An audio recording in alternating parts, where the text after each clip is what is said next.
Mobile ফোনের ওয়ালপেপারে বা স্ক্রিনে ঠাকুর দেবতার ছবি থাকলে বাস্তুমতে কি সেটা অশুভ, খারাপ না ভালো? এই বিষয়টি নিয়ে অনেক বাস্তুবিদগণ অনেক মন্তব্য করেছেন। বিষয়টি সম্পূর্ণরূপে নেগেটিভ বলে আখ্যা দিয়েছে, মানে এটা একটি অশুভ বিষয়, ভালো নয়। যা মোবাইল ফোনের স্ক্রিনে বা ওয়ালপেপারে যদি ঠাকুর দেবতার ছবি রাখা হয় তাহলে সেটা অশুভ সূচক, অমঙ্গলই ঘটে এ বলে দাবি করছে। এখন অনেকে ঠাকুর ঘরে তো ঠাকুরের ছবি রাখে, এখানে কোনো অপরাধ নেই। তারপরে মন্দির, মসজিদ, বিভিন্ন জায়গায় ঠাকুর দেবতার কম বেশি ছবি থাকে, এরকম বিষয়। তো যেখানে মন্দির সেখানে তো ঠাকুর দেবতার ছবি থাকবে, এটা তো ভগবান বা ঠাকুর দেবতার ঘর, সুতরাং সেটা থাকবে। আমার পেছনে দেখতে পাচ্ছেন একটা সিংহাসন রয়েছে, সেখানে ঠাকুরের ছবি আদি ইত্যাদি রয়েছে। তো এটা হচ্ছে ঘরোয়া একটি ঠাকুর মন্দির, অর্থাৎ ঠাকুরের আসন, তো সেখানে ভগবানের ছবি রয়েছে, এখানে কোনো অপরাধ নেই। এবার এই ঠাকুর দেবতার ছবি যদি মোবাইল ফোনে থাকে, স্ক্রিনে থাকে, তাহলে সেটা অশুভ সূচক কেন? ইহার যদি সঙ্গত যুক্তি দেখা হয় তাহলে এই বাস্তুবিদগণ যেটা বলছেন সেটা অবশ্যই অসঙ্গত নয়, সঙ্গত। মানে ব্যাপারটা অনেকে বলতে চাইছেন যে মোবাইল ফোনে অনেক সময় নোটিফিকেশান আছে, মোবাইল ফোনে অধিকাংশ সময় নোটিফিকেশান আছে, সেগুলো যখন ক্লিক করা হয় তখন ওয়ালপেপারে যদি ঠাকুর দেবতার ছবি থাকে সেটাকে সবসময় আমরা রেসপেক্ট করতে পারি।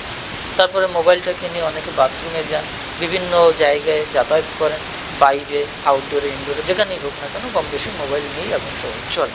তাহলে সেখানে ঠাকুর দেবতার ছবি যদি মোবাইলের স্ক্রিনে থাকে তার মর্যাদা সাধারণত লুপ্ত হয়ে যায় বা মর্যাদা ক্ষুণ্ণ হয়, এই অর্থে সেটা অশুভ সূচক। কিন্তু মোবাইল ফোনের স্ক্রিনে ঠাকুর দেবতার ছবি থাকলেই অমঙ্গল হবে, সম্পূর্ণরূপে ঈশ্বর অসন্তুষ্ট হবেন, বিষয়টি একটু মন গড়া হয়ে যায়। তবে এটা সম্পূর্ণ আত্মশ্রদ্ধার ব্যাপার। আমরাও কখনো কখনো বলেছি যে মোবাইলের যদি তুমি স্ক্রিনে ঠাকুর দেবতার ছবি রাখো বা গুরুদেবের ছবি রাখো বা তোমার ইষ্ট দেবতার ছবি রাখো, এরকম যার ছবি রাখো না কেন, তুমি মোবাইলটাকে যেখানে বসলে সেই জায়গায় মোবাইলটা রেখে দিলে, কারণ মোবাইলের ভেতরে তো তোমার গুরুদেবকে প্রতিষ্ঠা করেছে, মানে স্ক্রিনের উপরে।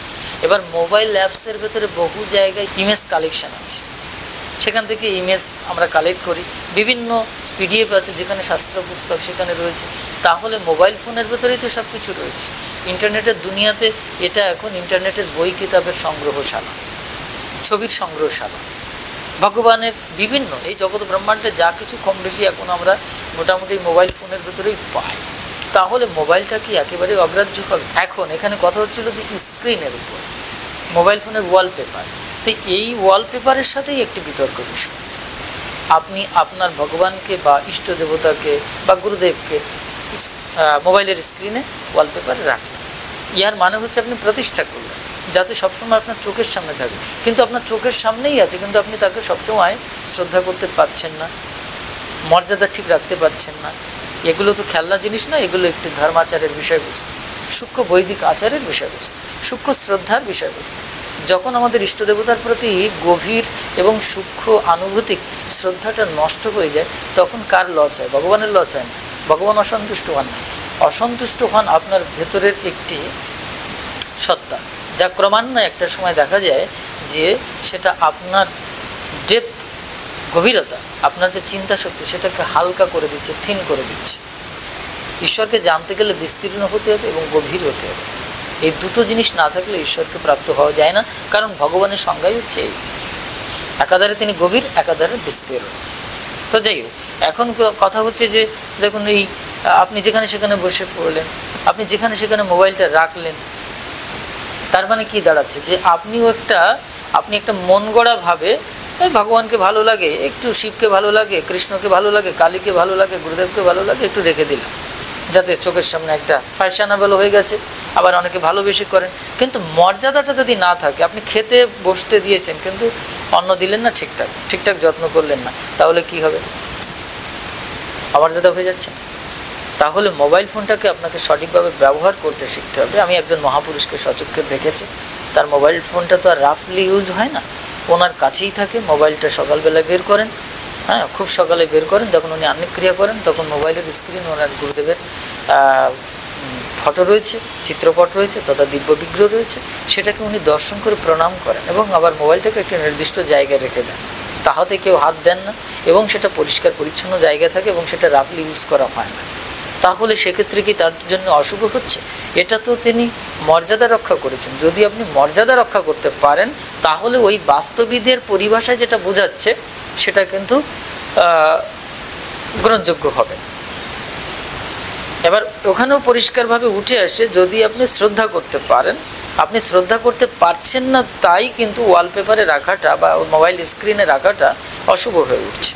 এখন এই ছোট ছোট বিষয়গুলো নিয়ে কেন আলোচনা বা পর্যালোচনার বিষয় বক্তব্য এখানে? মহাকাল হঠাৎ করে কেন কোনো একটি সংবাদ মাধ্যমের পরিচিতি পেয়ে বা কোনো একটি তথ্যকে সংগ্রহ করে কেন এই জিনিসগুলো বলছেন? ছোটোখাটো বিষয়, আমাদের শুধু ভগবানের কথাই বলো, অনেকে এটা দাবি করে। আপনি সাধু মানুষ, ঈশ্বরের কথা বলবেন, আপনি কেন অন্যের বিষয়টা নিয়ে কেন তুলবেন? বিষয়গুলো ভাবনার। ধর্ম সংজ্ঞাটা আমরা অধিকাংশ মানুষই জানি না, কর্ম রহস্য কী আমরা তো অধিকাংশ মানুষই জানি না। যত বেশি আপনি গভীরে প্রবেশ করবেন তখন আপনার কাছে এগুলো পরিষ্কার হয়ে যাবে। একটি ছোট্ট ছবির কতটা মূল্য, একটি ছোট্ট একটি অক্ষরের কত মূল্য, এগুলো যারা জানেন, এই বিষয় নিয়ে পড়াশোনা করেছেন, তাদের কাছে খুব পরিষ্কার। আপনার হাতের লেখা দেখে বোঝা যাবে আপনার চারিত্রিক বৈশিষ্ট্যটা কেমন। এই বিষয় নিয়ে পড়াশোনা করা হয়, এই বিষয়ের উপরে প্রশিক্ষণ দেওয়া হয়, শিক্ষাগত যোগ্যতার জন্য সার্টিফাই করা হয়। তার মানে এবার আপনি বুঝে ফেলুন যে একটি হাতের লেখার উপর এটা ডিপেন্ড করছে। তাহলে একটি ভগবানের চিত্রপটকে মর্যাদা আর অমর্যাদার সাথে যদি ব্যবহার করা হয় তাহলে সেটা কতটুকু গুরুত্বপূর্ণ হয় আর কতটুকু গুরুত্বহীন হয়, কোনটা শুভ কোনটা অশুভ। এই জন্যে মোবাইল স্ক্রিন ফোনে আপনি ভগবানের বা ইষ্ট দেবতার বা আপনার পছন্দনীয় কোনো ঠাকুরের ছবি অবশ্যই রাখতে পারেন, এটা আমার মতামত, কিন্তু আপনি যদি সঠিকভাবে ব্যবহার করেন। কারণ কি জানেন, ইহার একটি প্রধান কারণ আছে, আমাদের টয়লেট বাথরুমে যে পরিমাণ জীবাণু আছে তা মোবাইল স্ক্রিনের উপরে তার থেকে অধিক সংখ্যায় জীবাণু থাকে। আচ্ছা, এগুলোকে আমরা জেনে শুনে ব্যবহার করছি। আমরা পায়খানা যাই, জল ফেলে দিই, জল দিয়ে পরিষ্কার করি, বাস হয়ে গেল। আমরা জানি পায়খানা একটা নোংরা জায়গা, ওটাকে পরিষ্কার রাখতে হয়। কিন্তু আপনার মোবাইলের স্ক্রিনের উপরে যে পরিমাণ জীবাণু রয়েছে যেটা টয়লেট বাথরুমকে হার মানিয়ে দেবে, সেক্ষেত্রে কিন্তু আপনি সঠিকভাবে এটাকে মর্যাদা দিচ্ছেন না বা পরিষ্কার পরিচ্ছন্ন রাখছেন না। তখন কি হবে? তখন এটা একটা দুর্বোধ্য এবং দুর্গন্ধময়, সবথেকে বড় জীবাণুযুক্ত এবং একটি অপরিচ্ছন্ন একটি অবস্থা, একটি বস্তুকে আপনি ব্যবহার করছেন, তৈরি করছেন, যেখানে আপনি আপনার আবার পছন্দনীয়, আপনার সবথেকে গুরুত্বপূর্ণ গুরুকে বা ইষ্ট দেবতা ঠাকুর দেবতাকে প্রতিষ্ঠা করেছেন। কেমন হলো বিষয়টি? আপনার ভালোবাসাটা এতটাই রুক্ষ, ভালোবাসার পাত্রকে, প্রেমাস্পদকে, প্রেমাসম্পদকে, প্রেমিককে, পরমাত্মাকে, ভগবানকে কেমন করে কতটা উচ্চ স্তরে গিয়ে তাকে ভক্তি করা যেতে পারে, শ্রদ্ধা করা যেতে পারে। অনেকে বলেন যে পা দিয়ে ভগবানের কেউ পুজো করেছেন, কেউ মুখের লালা দিয়ে করেছেন, ইত্যাদি ইত্যাদি করেছেন। এগুলোর অনেক রহস্য আছে, এগুলো অনেক কর্মরহস্যের বিষয় এবং আধার এবং সংস্কারের বিষয়। পাত্র অনুসারে এটা ডিপেন্ড করে। ইহার জন্য সবাই এটা করবে, বেদবিধি আচার যদি না থাকে, বেদাচার না থাকে, তাহলে ভ্রষ্টাচার আসে।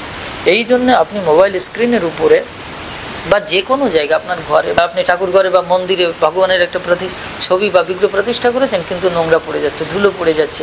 আমি তো অধিকাংশ জায়গায় দেখাতে পারি তারা কী পরিমাণে নোংরা। অধিকাংশ মন্দিরে, অধিকাংশ বিগ্রহ, অধিকাংশ চিত্রপটে। তাহলে এই ভগবানকে প্রতিষ্ঠা করার অর্থটা কী? ইয়ার অর্থ হচ্ছে আপনার মন গড়া একটি মনোকল্পিত বিজ্ঞানের দ্বারা একটি ধর্ম প্রতিষ্ঠা করেছেন, সেই ধর্ম প্রতিষ্ঠা করে সেই ধর্মকে মেনে আপনি একটা ঠাকুর দেবতা নিয়ে নাড়াচাড়া করছেন। অর্থাৎ ইয়ার সাথে কোনো শ্রদ্ধা বা মর্যাদার সম্পর্ক নেই। গীতাতে বলছে শ্রদ্ধাবান লাভতে জ্ঞানম, শ্রদ্ধাবান ব্যক্তি জ্ঞান লাভ করে। কি জ্ঞান লাভ করে? পরাশক্তির জ্ঞান, ভগবত জ্ঞান লাভ করে, কৃষ্ণ জ্ঞান লাভ করে। অর্জুন, তুমি শ্রদ্ধা পরায়ণ হও, আমার প্রতি শ্রদ্ধা করো, ভগবত সত্তার প্রতি শ্রদ্ধা করো, নিজেকে জানো, আত্মানম্বিত, আত্মাকে জানো। ইয়ার অর্থ কি? অর্থাৎ অত্যন্ত সূক্ষ্ম বিষয়। এই জন্যে যারা এক বাক্যে বলছেন যে মোবাইলে এটা রাখলেই বিরাট বড় অপরাধ, না, আমি এই অপরাধ বা পাপ, অশুভ এরকম কিছুই বলছি না। এগুলো একটি সেন্টিমেন্টের ব্যাপার, এগুলো একটি সূক্ষ্ম বিজ্ঞানের বিষয়। এগুলো যখন আপনি নিজেকে এইভাবে মর্যাদা দিতে শিখবেন এবং ঠাকুর দেবতাকে মর্যাদা দিতে শিখবেন, একটা সময় দেখবেন আপনি ব্যক্তিত্ববান হচ্ছেন এবং আপনার গভীর চিন্তা শক্তি তৈরি হচ্ছে এবং আপনার গভীরতা বৃদ্ধি পাচ্ছে, মেধা স্মৃতি শক্তি বৃদ্ধি পাচ্ছে। তখন দেখা যাবে যে আপনার কাছে একটি জ্ঞানের প্রকাশ ঘটছে, যে জ্ঞানটা একটা সুপ্রিম জ্ঞান, যেটাকে প্রজ্ঞান বলা হয়, যার মাধ্যম দিয়ে আমরা সুপার ন্যাচারাল পরাশক্তিকে লাভ করতে পারি, অর্থাৎ ভগবান, ঠাকুর, গুরুদেব ইত্যাদি দেবতাকে আমরা লাভ করতে পারি। এইভাবে ক্রমান্বয়ে উন্নত চিন্তার ভেতরে প্রবেশ করলে তখন ঠাকুর দেবতা প্রতিষ্ঠা করে তার কৃপা লাভ করা সম্ভব। আদারওয়াইজ একটি মন গড়া ওই যেখানে সেখানে একটা বানিয়ে রাখলাম, আমার মতো করে চললাম, এরকম করলে তো গভীরতা নষ্ট হয়ে যায়, মর্যাদা নষ্ট হয়ে যায়, তখন অ্যাকচুয়ালি লাভের লাভ কিছুই হয় না। এই জন্য মোবাইলে অনেকে রেখে দেন, বাস্তবিক সত্য তার আধ্যাত্মিক চেতনা শক্তির কোনো উন্নয়ন ঘটছে না, সমৃদ্ধি আসছে না, বৃদ্ধি হচ্ছে না তার স্মৃতি মেধাশক্তি। তাহলে সেগুলোর সাথে যদি আমাদের সম্পর্ক রাখতে হয় তাহলে অবশ্যই আপনাকে শ্রদ্ধা করতে শিখতে হবে। মোবাইল ফোনটা একটি ইন্টারনেটের দুনিয়ার একটি বস্তু, বিষয়বস্তু, কিন্তু ইহা ঈশ্বরের যে কত বড় আবিষ্কার, মানুষ সৃষ্টি করেছে, মানুষ তো ঈশ্বরের সৃষ্টি। এবার ঈশ্বর বলে যারা বিশ্বাস করেন, যারা করে না তাদের বিষয়টি আলাদা। যদি আমরা ধরি আজকের মোবাইলটি 2025 সালের বিশালভাবে ছড়িয়েছে, এই মোবাইলটা এখান থেকে 15 বছর 20 বছর আগে এসেছে, এর আগে ছিল না। ধরুন আজকের এই মোবাইলটা এসেছে 2015 সাল থেকে 2025 সালের ভেতরে, বা 2010 সাল থেকে 2025 সালের ভেতরে এই মোবাইল এসেছে। ধরুন এর আগে পৃথিবীর বয়স কত? কোটি কোটি বছর। এই সৌর জগতের বয়স কত? কোটি কোটি বছর। এই ব্রহ্মাণ্ডের বয়স কত? কোটি কোটি বছর। তাহলে এই পৃথিবীর বয়স যদি কোটি কোটি বছর হয়, তাহলে আজকের মানুষ কত কোটি বছর ধরে অপেক্ষা করতে করতে এই সময়ের ব্যবধানে আজকে 2025 এসে আজকের এই মোবাইলটা আবিষ্কার করেছে। এর পেছনে কত কোটি বছরের সময় দিতে হয়েছে আজকের বিবর্তিত মানুষের। কত মানুষ এখানে খাটাখাটনি করেছে।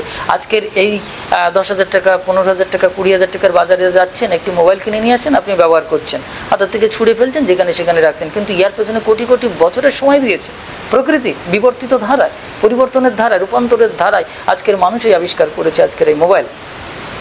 অন্যান্য বস্তু আছে ইন্টারনেটের দুনিয়া, যা কিছু আছে টেকনোলজিক্যাল দুনিয়াতে, তাহলে সেগুলো সৎ ব্যবহার করতে জানতে হবে। কারণ আমরা জানি মোবাইলটা পেয়েছি কোটি কোটি বছরের ব্যবধানে, সময়কে অতিক্রম করে। এটা সাধারণ 20,000 টাকার জিনিস না। ইহা ঈশ্বরের পরাশক্তির যে পরম কৃপা, সেই কৃপা থেকে নির্গত যে পারমাণবিক যে শক্তি, সেই শক্তিটা আমরা সামনে ইন্টারনেটের দুনিয়াতে mobile, TV, cinema, computer, laptop ইত্যাদিতে দেখে আমরা বুঝতে পারছি যে কতটা উন্নত কৃপা ইন্টারনেটের মাধ্যম দিয়ে। আলটিমেটলি আমরা দেখতে পাই পরাশক্তিরই একটি কৃপা, স্বতন্ত্র শক্তির কৃপা, যেটাকে কেউ ঈশ্বর বলেছেন, কেউ নাস্তিকতার ঊর্ধ্বে একটি শক্তি বলেছেন, এনার্জি বলেছেন, বা এমন একটি শক্তি আছে, পারমাণবিক শক্তি আছে, যা এই সবগুলোকে নিয়ন্ত্রণ করে। আসলে ঈশ্বর বলে কিছু নেই অনেকে মনে করেন। তা যদি তাই মনে করেন, কিন্তু তার পেছনেও আর একটি শক্তি আছে যেটাকে তিনি উপেক্ষা করতে পারেন না। সুতরাং আজকের যে মোবাইল বস্তুটির উপরে স্ক্রিনে আপনি ভগবানকে প্রতিষ্ঠা করছেন, যার ভেতরে অনন্ত শাস্ত্র লুক্কায়িত আছে, অনন্ত জ্ঞান লুক্কায়িত আছে, অনন্ত ঠাকুর দেবতার ছবি এখানে ভর্তি আছে, তাহলে পুরো মোবাইলটা কি নষ্ট হয়ে যাবে, অশুভ হয়ে যাবে? অথচ এই অশুভ প্রতীক যদি মোবাইলই হয়, যার ভিতরে ঠাকুর দেবতাকে রাখা হয়েছে, সঠিকভাবে মর্যাদা দেওয়া হচ্ছে না, বিভিন্ন ধরনের বাজে অ্যাপস আছে, বিভিন্ন ধরনের কিছুই আছে, সবাই এগুলো দেখেন, করেন, যা ইচ্ছে তাই করেন, তাহলে এই মোবাইলের এত ছড়াছড়ি কেন? ঠাকুর কি খুবই অসন্তুষ্ট হচ্ছেন? দেখুন, ঠাকুরের যে কৃপা, পরমাত্মার যে কৃপা, জগন্মাতার যে কৃপা, সেই কৃপা মনে করেই এই বস্তুটাকে আপনাকে ব্যবহার করতে হবে।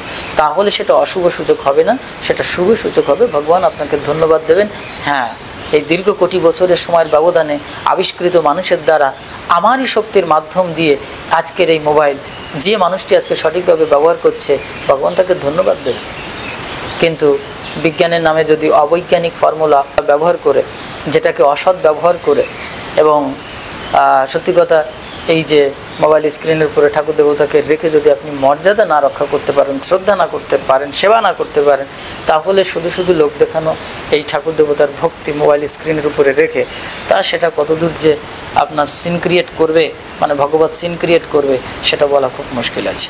তো যাই হোক, এখন আমি বলছি না যে এটা সম্পূর্ণরূপে অশুভ, তবে এটা চিন্তা চেতনা, সেন্টিমেন্টের ব্যাপার, উন্নত মানসিকতার ব্যাপার। যাদের উন্নত মানসিকতা আছে তারা এটাকে সঠিকভাবে ব্যবহার করুন, দেখবেন অবশ্যই আপনার মানসিকতার সঙ্গে সঙ্গে আপনার ব্যবহারের যে চিন্তা শক্তি এবং আপনার যে কাজে ব্যবহার করছিলেন সেটাও কাজ হয়ে যাচ্ছে, আপনার মনের বাসনা পূর্ণ হলো, আপনার দেখতেও ভালো লাগছে।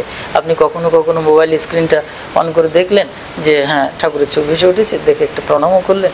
সাধারণত যতবারই আমরা ঠাকুরকে দেখি যে মুহূর্তে, ততক্ষণই আমাদের প্রণাম করতে হয়, অর্থাৎ সবসময় তিনি নমস্য, যে কারণে প্রতি মুহূর্তে ভগবানকে প্রণাম করাটা বিধিসম্মত। তো যাই হোক, শ্রদ্ধা যদি রেখে কেউ এটা করেন তাহলে ঠিক আছে। আর ধর্মাচার করেন যদি, মোবাইলটাকে নিয়ে ইন্টারনেটের দুনিয়াটাকে যদি সঠিকভাবে ব্যবহার করবার যদি পদ্ধতি জানেন, তাহলে সবই ঠিক আছে। আর না হলে অকাজ হয়ে যাবে। জয় মা।